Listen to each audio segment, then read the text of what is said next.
शहर ईरान में किसी ज़माने में एक शख्स रहता था जो ज़िंदगी की 70 बहार देखने के बाद अब अपनी आखिरी सांसें गिन रहा था। इस आदमी ने अपनी सारी ज़िंदगी गुर्बत में गुजारी और मरते वक्त उसके पास सिर्फ 300 दिनार थे। उसका एक ही बेटा था जिसका नाम उस्मान था। जिस दिन वह अपनी मौत के करीब था तो उसने अपने बेटे को बुलवाया और अपनी आखिरी ख्वाहिश का इजहार करने लगा। वह कहने लगा, बेटा, मेरे पास तुम्हारे लिए कोई ज़्यादा मालो दौलत नहीं है, लेकिन 300 दिनार तुम्हारे लिए छोड़े जा रहा हूँ। मेरी आखिरी ख्वाहिश है कि तुम इस रकम को खर्च करने के बजाय नसीहत फरोश के पास जाओ और इस रकम से नसीहत की दौलत खरीदो और वो जैसा कहे वैसा करो। कुछ ही दिन गुजरे थे कि वह आदमी दुनिया से रुखसत हो गया। बाप की वफात के कुछ दिनों बाद उस्मान खुद से कहने लगा, मुझे अपने वालिद की आखिरी ख्वाहिश पूरी करनी चाहिए। फिर उसने 300 दिनार लिए और नसीहत फरोश के पास जाकर कहने लगा, मेरे पास 100 दिनार है, अगर तुम मुझे एक नसीहत दोगे तो मैं तुम्हें 100 दिनार दूंगा। नसीहत फरोश ने उस्मान से 100 दिनार लिए और कहने लगा, सर्दियों में जब आसमान पर बादल हो तो बाहर कभी मत जाना। बस इतना कहने के बाद वह खामोश हो गया। उस्मान अब खुद से कहने लगा, 100 दिनार में बस इतनी सी बात। उसने दिल में सोचा कि एक और कोशिश करता हूँ, इस मर्तबा ये ज़रूर कोई ख़ास बात बताएगा। मेरे पास 100 दिनार और भी हैं, मैं वो भी तुम्हें दूंगा, मुझे कोई अच्छी सी नसीहत करो। फिर उसने रकम निकाली और नसीहत फरोश कहने लगा, जब भी तुम किसी कबूतर, कुत्ते और बिल्ली को फरोख्त होता देखो तो उसे खरीद लो, चाहे कीमत जो भी हो, और उनका अच्छे से ख्याल रखना।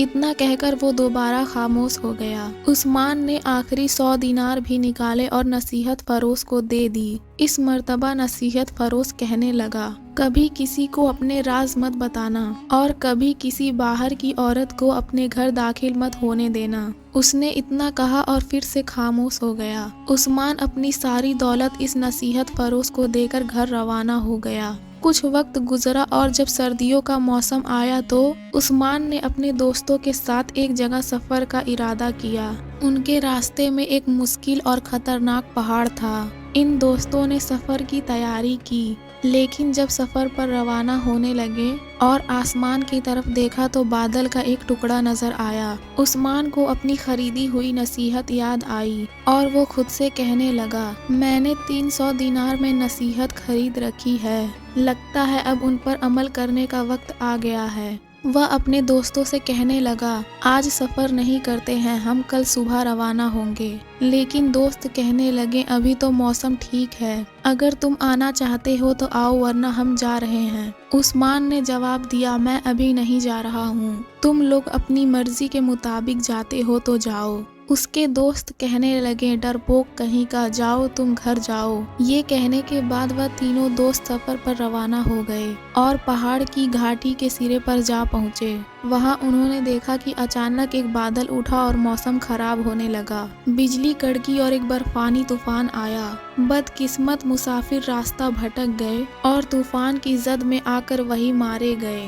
जब सुबह हुई तो आसमान साफ हो गया और हवा गर्म और खुशगवार हो गई। उस्मान ने सफर शुरू किया और पहाड़ की तरफ रवाना हुआ। वहां पहुंचकर उसने देखा कि उसके तीनों दोस्त बर्फानी तूफान में मारे जा चुके हैं। वह उनके करीब गया और उनका जायजा लेने लगा और उसने देखा कि हर एक के पास 100 दिनार का थैला मौजूद था। उसने वह रकम ली और अपनी मंजिल की तरफ रवाना हो गया। अब उस्मान ने देख लिया कि पहली नसीहत सच साबित हो चुकी थी। अगर उसने बाप की कही बात पर अमल ना किया होता और नसीहत ना खरीदता तो वो भी इनके साथ जाता और इनके साथ ही मारा जाता। लेकिन वह ना सिर्फ अपनी मंजिल तक बाहिफाजत पहुंचा, बल्कि उसने नसीहत फरोश को जो रकम दी थी वो भी उसे वापस मिल गई। कुछ दिन गुजरे तो बाजार में एक आदमी आया जो एक कबूतर, एक कुत्ता और एक बिल्ली को बेच रहा था। उस्मान ने जब ये मंजर देखा तो उसे अपनी खरीदी हुई नसीहत याद आई और वह उससे पूछने लगा, दोस्त क्या कीमत है?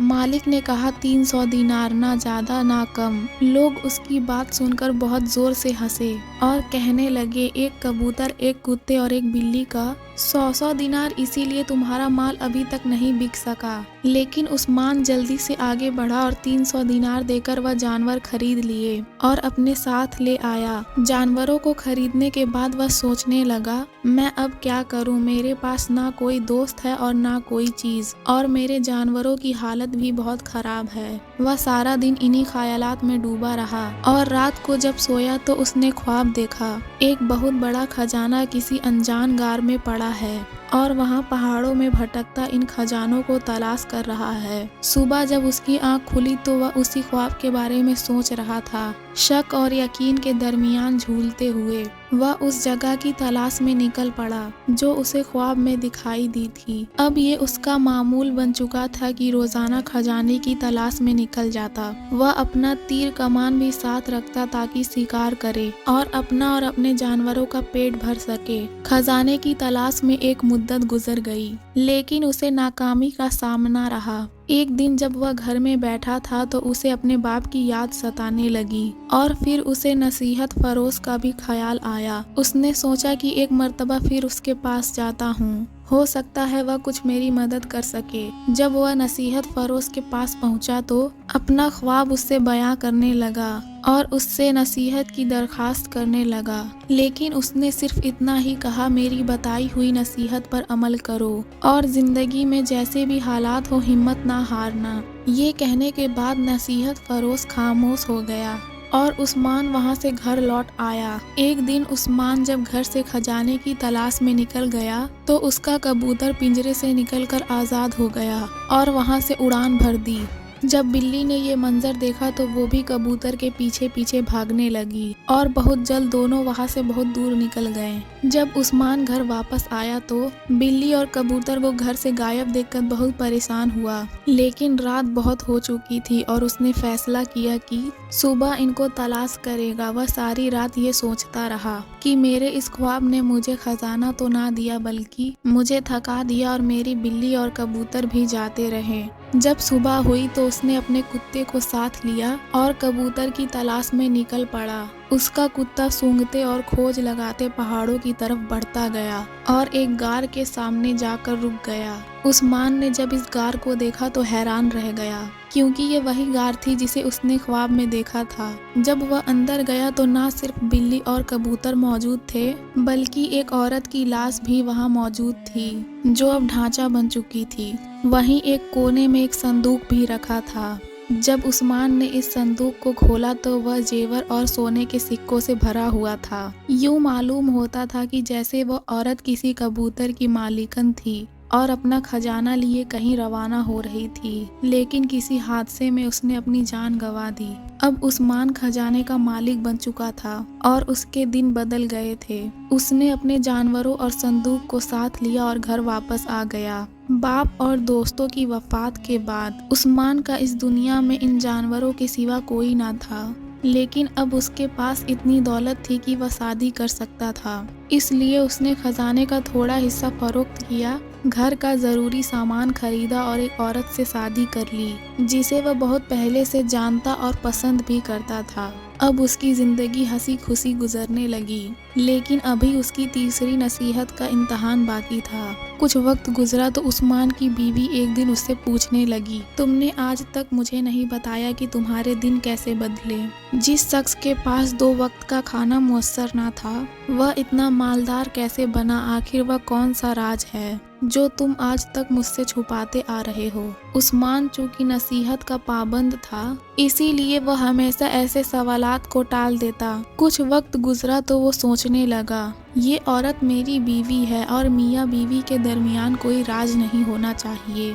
आखिरकार उसने अपने ख्वाब का और खजाने का सारा वाकया अपनी बीवी को बता दिया। जिंदगी चलती रही और वक्त यूं ही गुजरता रहा। इत्तफाक से उसी शहर में एक मक्कार बुढ़िया रहती थी जो ठगों के एक ग्रोह की सरदार भी थी। उसे भी इस खजाने का इल्म हो चुका था और उसकी नज़र अब उस्मान के दौलत पर थी। बुढ़िया ने एक चाल चली और फकीर का रूप बदलकर उस्मान के दरवाजे पर जा पहुंची। जब उस्मान घर पर नहीं था तो उसने दरवाजे पर दस्तक दी और उसकी बीवी के सामने बेहोश होने का ड्रामा करने लगी। उस्मान की बीवी रहम दिल थी। वह उसे अंदर ले आई और उस बुढ़िया की खिदमत करना शुरू कर दी। अब उस मक्कार बुढ़िया ने मामूल बना लिया कि जब भी उस्मान घर पर मौजूद ना होता तो वह उसकी बीवी से मिलने चली जाती। उसने अपनी लगी लिपटी बातों से उस्मान की बीवी का भरोसा जीत लिया और उससे खजाने का राज उगलवा लिया। वो राज जिसकी तलाश में बुढ़िया फकीरनी बने धक्के खा रही थी।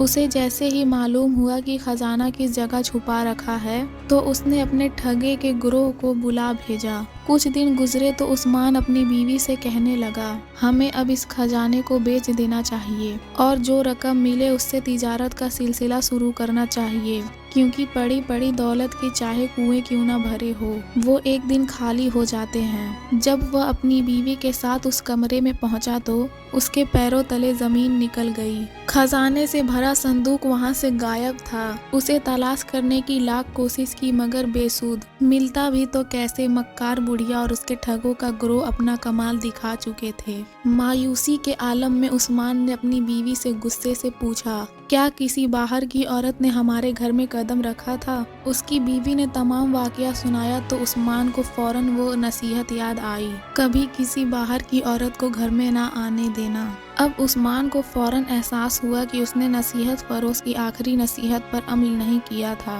उसके चेहरे पर खामोशी छा गई। वह धीरे से सर पकड़कर बैठ गया और अफसोस से बोला, अगर मैंने नसीहत फरोश की इस नसीहत पर अमल किया होता तो आज ये दिन ना देखना पड़ता। फिर अचानक उसे याद आया कि नसीहत फरोश ने ये भी कहा था कि कभी हिम्मत ना हारना और अपने फैसलों से सीखते रहना। उस्मान को एहसास हो गया और उसे सबक मिल चुका था कि उसके बूढ़े बाप ने उसे नसीहत फरोश के पास क्यों भेजा था। दौलत से ज्यादा अहम जिंदगी में नसीहत का वजन होता है। खजाना खो जाने के बावजूद उस्मान इस बात का इदराक कर चुका था कि इंसान की असल ताकत उसकी अकल और नसीहत पर अमल करने में है। उस्मान ने ये फैसला किया कि वह अपनी मेहनत और बड़ों की नसीहत पर अमल करके दोबारा अपनी जिंदगी संवारे।